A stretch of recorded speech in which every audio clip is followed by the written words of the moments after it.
Okay, folks, guess what? I done got completely fed up with these things. Now, they were about that long, but every time you put one in, it'll get broke before it even gets to touch the wood. Come on. They going over there.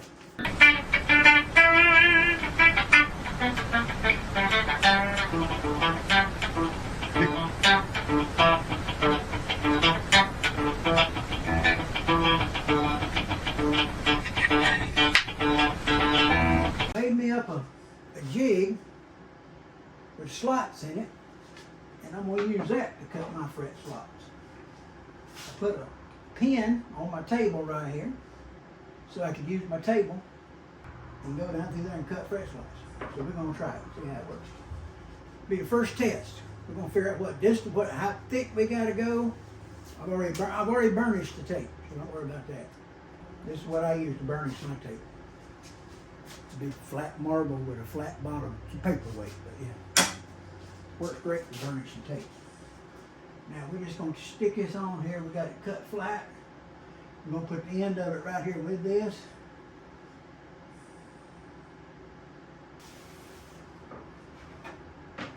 Okay, it's in there. We got the slots here. We got the pin here.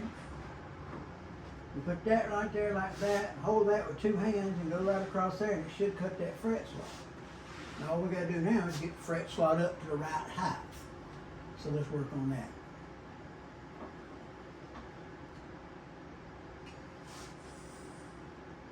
Okay, let's try one and see how they're going to look. You got a little better angle. There's the pin. We're up against it.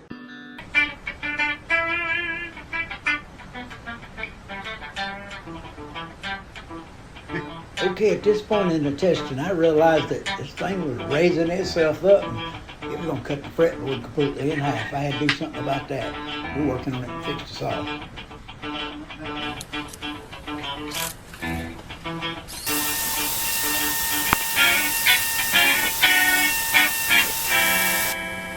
Okay, this SteerMac fret blade, it's smooth as a gravy sandwich, boys. It's going to be the way they're all going to get done from now on. Y'all be good. See you later.